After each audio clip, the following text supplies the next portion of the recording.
Salsa Legends and Masters Academy. I am very, very excited to have a special young lady here.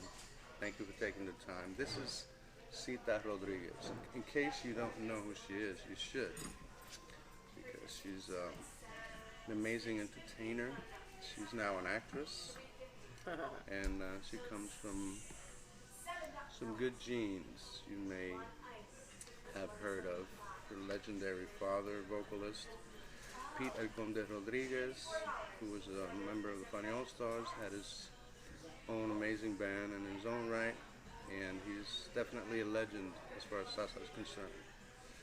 But Cita has earned her own respect and admiration because she's a great vocalist. She's a great entertainer. Thank you. Uh, it's amazing how you capture the audiences when you perform. I'm always impressed, and Thank you you. know, it's like you have a gift. Thank you. It's my pleasure. So, Cita, tell me a little bit about. We'll talk about your dad later. Tell me a little bit about your beginnings in this music, or if your dad happens to come up in. Yeah, he's gonna come up in my beginnings, and yeah, throughout my I'm sure. throughout everything I do in this music, Papi always comes up. He's the reason why I continue. But I began singing. I always used to like music when I was a kid, since I can remember. I always paid close attention to everything and anything that had to do with Papi, everything he did. I paid close attention. I was very observant. And actually started singing with Papi when I was 16 years old in Puerto Rico. I was 16. He asked me if I would dare do coro with him. He's one of the chorus singers. Couldn't make it to a TV show. And I said, seriously, yes. And from that time on, I stayed doing coro with him. And I kept singing with Papi, and then I started singing with this band called Los Hijos de la Salsa. There were a couple of, well, when we first started in Puerto Rico in the 80s, I was still in high school. And I would alternate, I would do gigs with Papi and gigs with Los Hijos de la Salsa, which was a salsa group that was everybody that was there was the son, niece, nephew, daughter of a salsa legend. So there were Andy Montañez's son. First one started, then the other one came in. First Andy, Andicito, and then Harold. Rafael Cortijo, Rafael Cortijo's niece. So everybody there. Then as time went on, musicians changed, and there was a time when it was just the singers who were the sons and daughters and nephews. And then after I kept singing, and then I think I took a break. But then when Papi moved back to New York in 1991, he started a group again, and then I started doing coro with him. Let me take a step back. You did study music in Puerto Rico, right? Yes, I did. What school did you go to? I went to La Escuela Libre de Música in Atorrey. I graduated there from high school. I was a flute player. That was my major. I was a flute player. You still play? No, I don't. I haven't picked up the flute in more than 20 years. Yeah. They say it's like riding a bike. Let me tell you, I love that instrument. I always have. And I did. I was in a music school here. There was a school in East Harlem on 109 between second and third. Harbor School. That's where I started actually learning music. Boys Harbor? No, not Boys Harbor. After school, after Harbor School, I would go to Boys Harbor. Okay. And I took a trillion classes. I took tap dance, all types of dance classes. I did. I was in a choir there. I used to go like twice a week after school. I would take a walk there to Harbor School. So yeah, I actually started learning music here in New York. So Harbor School was in addition to regular school, or that was your Harbor School school? was a music junior high school. Oh, okay. Oh, It was actually in the Tito Puente, what's now the Tito Puente complex on Hanai. oh really? Yeah, but in the 70s, that school was incredible. Was it considered a charter school? Or was No, that before charter school way times? before charter schools, yeah. But it was a specialized music school. To get in there, you had to have some type of talent. You had to do Audition? an audition. Yeah, Huh. I was in the Glee Club. I was full force in music there. Okay. So we may digress slightly from music because I know you're a teacher now with the city of New York. Yes. And obviously you've had continued your education. So after high school, what college did you go to? When After did high you start school, teaching? I was still in Puerto Rico. I went to the Conservatory of Music for a couple of years, but I didn't finish. I didn't graduate. There, I was still a flute major, and then I changed from flute major to music education major. But then I left. I came back to New York, and I decided to go back to school to finish my bachelor's, and I changed my major from music education to bilingual education. So you know some music theory. So if you see a music chart, you know what's going on. I know a bit, not like before, but yeah, I know a bit. Okay. And then after I finished my bachelor's, I graduated from City College, and I went to City too. You did? Yeah, I didn't get to graduate, but it's never too I'm late. 18. It's too late for No, me. it's never too late. I'm retired already. I got other plans, but I'm not discouraging other people from going back. So I was it's just never 18 too credits late. shy, but Wow, my life is so full and I'm good. But thank you. good. So you graduated from City. Yeah, and then right after I finished my bachelor's, I got a job with the Department of Education. Until this day, So how long is that now? it's gonna be 20 years now, September. Wow. Yes, Congratulations. thank you. 20 years. So, and then I did my master's, and I've been teaching straight through. I start my 20th year now. Have you taught all grades, or do I've you taught all primarily? grade in elementary school. And I've been an out of classroom, we call an out of classroom teacher too. I did science, so all the classes in the school would come to me for science. This past school year, I was the physical ed teacher, Really? which was really fun and different. I never crossed my mind as an elementary school teacher to do anything other than maybe science. I did science for a couple of years, but physical ed, never. They offered it to me, so I took it and it was fun. So Cita, you're a very likable person, but Thank you. you're also a strong person. Yeah. You have a strong character. When you feel strongly about something, you let it be known. How does that play into your teaching? With the Oh, it students? helps Yeah. extremely. It helps extremely because in order to be a successful teacher, there are a lot of things that you have to be a successful teacher. But one of the things that helps you get through a day is classroom management, and having a strong character is really, really important.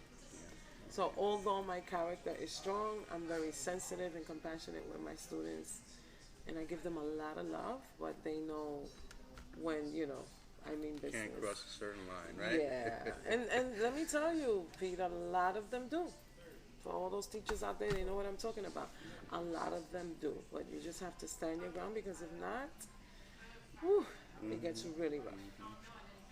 So that's another admirable quality that you have, that you Thank can you. control situations, especially when it comes to teaching kids in New York. Yeah. They're different at New York. They tend to be a little rowdier and less respectful. Let me tell you, a lot of students are born into really incredible situations, and one thing you have to be aware of is where our students are coming from, how are they living, and you have to be sensitive to all of that. It's not like when we grew up. Times Different, definitely change. yeah, everything is so different nowadays. So Sita, back to your musical career. You got your bachelor's degree, you started teaching, but you kept on tell me a little bit more about the timeline musically, things that how things. So I kept doing Coro with Papi in 19, I think 94. Papi, his last solo album, titled Generaciones, my brother and I recorded. I recorded Coros for a CD that Jimmy Bosch did. They called me for something with Tito Puente. I remember, were you on that gig? We did Mambo Birdland too. The And one they at recorded Avery, it Avery, live. Avery No, Fisher no, Hall? in Birdland. No, I wasn't on that one. Yeah, so that is turned into Mambo Birdland 2 CD. And then after Puente passed away, they called me to do Coro. And after Puente passed away, my father passed away. Puente passed away in May. My father passed away in December of the same year, What year was that? 2000. Yeah. I remember Puente passed away May 31st, Papi December 2nd.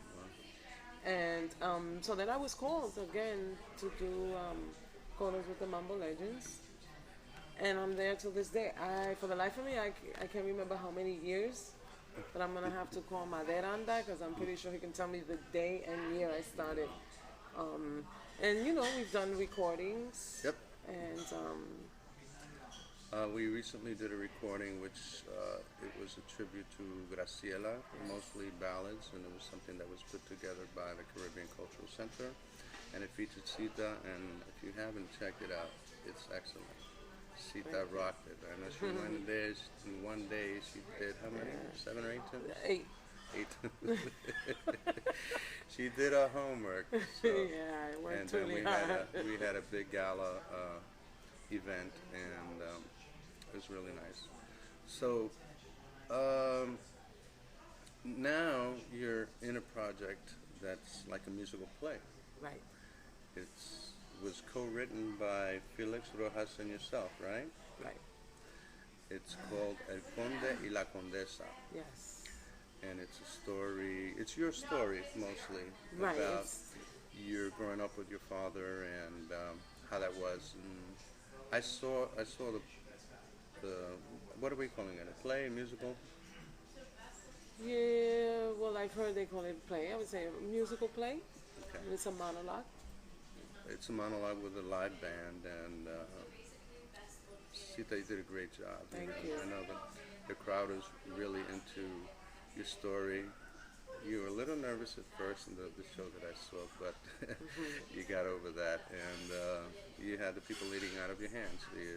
Thank you. It's a really moving, interesting story, and the way that you tell the story.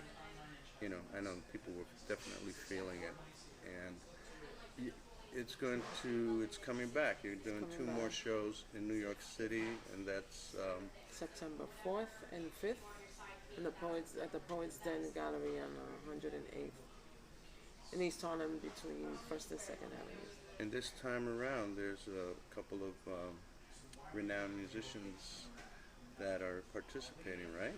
Yes, we have. Well, Eddie Montalvo is going to be with us again. Mangual, Jose Mangual Jr., Jose Manuel Jr., Jimmy Bosch. Jimmy Bosch. Yeah, Is Arturo Ortiz still the Arturo Ortiz musical is, director? yeah. My brother's coming down again too. He'll be here soon. Pete Conde Jr., he's a vocalist and he's a great trumpet player. I'm a fan Dr. of Rodriguez. Doctor. Wow. Wow. Dr. You know, Rodriguez. an interesting little known fact is that Johnny Pacheco is your brother's godfather. And your brother's a trumpet player and his name is Pete. Johnny Pacheco is also my godfather. And I'm a trumpet player. My name is Pete. How about that? Yeah. Interesting trivia. Cita,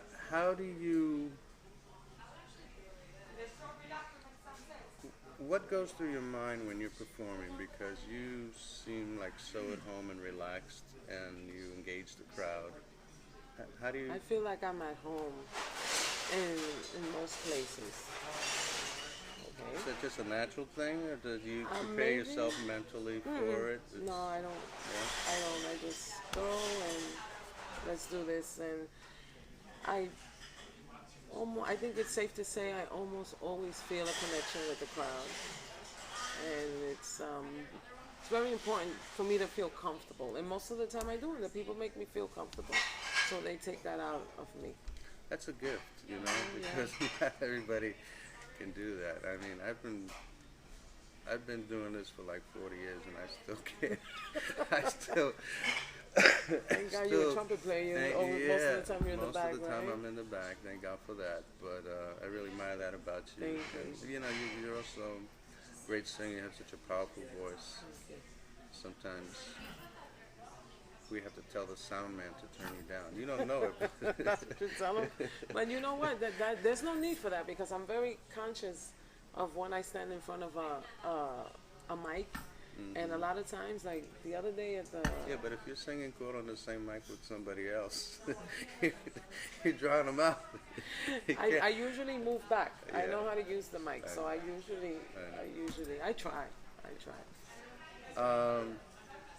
we're almost done, but talk a little bit about what you do to prepare.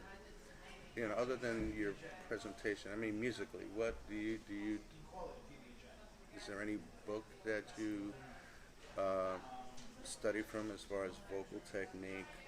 Who are the people that you listen to and who have influenced you, other than your father, obviously? Is there a book or There's not vocal one techniques? book. I don't do any vocal techniques. I should, but I don't.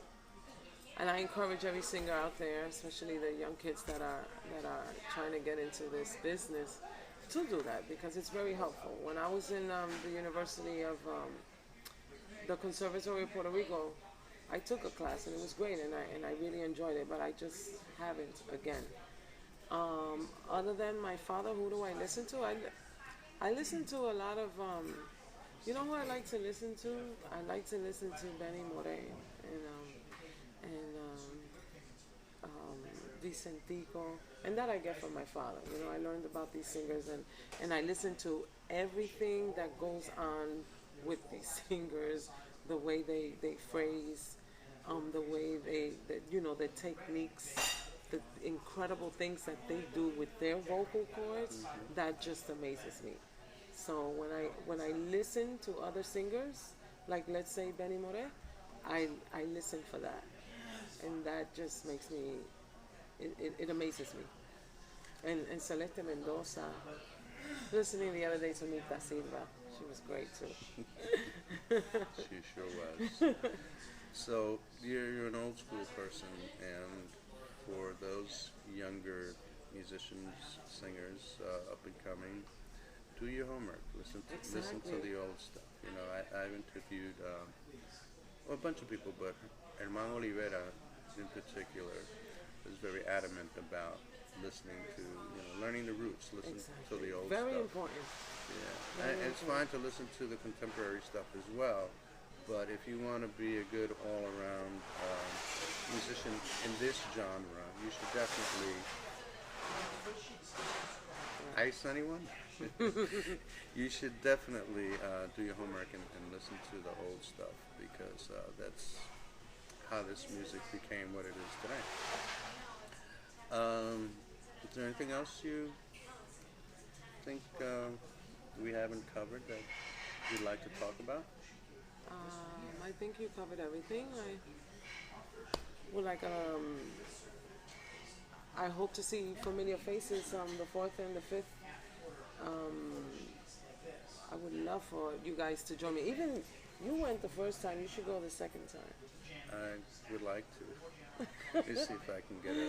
Yeah, it would be great because we made some changes for the better, you know. And I'm not only talking about musician wise, but yeah, Felix made some really good.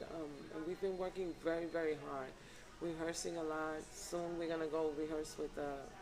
We have rehearsals with the band, you know, to go through the run through. But it's something very exciting, and I would like to have the opportunity to share with you guys again. So even if you went the first time, it would be great to see you the second time around. Real quickly, I think we should talk a little bit about Felix Rojas. Felix is a playwright, writer. I saw two of his works in addition to yours. I saw. Growing Up Gonzalez. No, I didn't see that one. I saw Me Llamo Chris, something Okay, like that. yes, that's the one I saw. And the movie Papi's Promise. Yes, Yeah, I saw I that. saw a double header. That was cool, right? Yeah, it was very It was cool. really nice. Very cool. And he So, started it too. yeah. In Papi's yeah. Promise? Yes, he did. Yeah. Very So I'm a nice. fan of Felix and his work, and he's a really nice guy. He's So an extremely nice guy, and he is so easy to work with. You know, so very patient and very sensitive when it comes to what El Conde La Condesa means to me. He's very, very compassionate and very sensitive, and you know, like the other day, he was like, "Are you okay? You need to take a break because I know this part is very emotional." And me, I just wanted, let's go. We got to get this done. And I'm like, I'm all right. Let's go. Let's do this. But you know, just for him to take the time and ask, it's those little things that I find so loving and interesting in people. nice guy. He's I would say he's a brilliant playwright. He You know, is. and it's good to have a Latino out there doing important stuff. And I think your story and your dad's story is important. So I encourage everybody out there who's going to be in the New York area September 4th and 5th to go to the, what is it called? The Poets Den Gallery. Poets Den Gallery. Yes, at 8 o'clock, September 4th and 5th. Okay. What else you got coming up musically? I have a couple of gigs next month. With I'm your- gonna be with at the your group? yeah, I'm gonna be at the Salsa Congress the Okay. 6th. I'm playing Thursday. You're there Sunday? Yes. I'm playing with Ray de la Paz on Thursday. Oh, beautiful. I'll be there Sunday. You know what? I'm gonna close out the Marqueta September 26th. Yeah, we're gonna do That's something for the this weekend, community. is it? No, in Next, September. I'm sorry. Yeah. I'm gonna be at Gonzalez and Gonzalez. I would have to look up the date. My focus has been El Conde y La Condesa, but Are you on the gig with Miranda at Westgate with the Mumble Legends? I guess. I usually find out after. Are you on the gig with Lalo at Lehman on the 19th? Yes. Okay. Okay, September 19th, Lehman College. Right. Lalo Rodriguez. I didn't even know Lalo was Mumble- gonna be there. Yeah, Mumble Legends Orchestra. Yeah. Okay, I believe that's the Lalo gig. I'm gonna pretty- be at the pretty sure Rings it is. too, September 26th. Yeah, so I'm gonna do those Mambo Legend gigs. Very cool. Yeah. All right. Cita, thank you Thank you for so taking much. the time. Thank you. I appreciate it.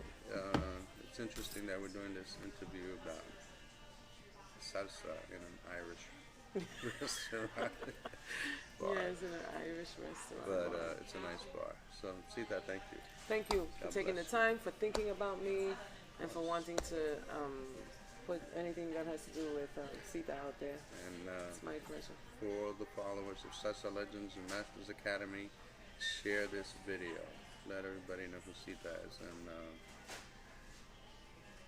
if you haven't heard her sing, Mambo Legends Orchestra recordings, the last two, and also the one that we did, it's not under the name of Mambo Legends Orchestra, but what's that called? The one, the tribute to It's Graciela? Cita Rodriguez en un homenaje a Graciela Pérez. Yes, check it out. Yes. Cita Rodriguez. Pete Nader. Thank you.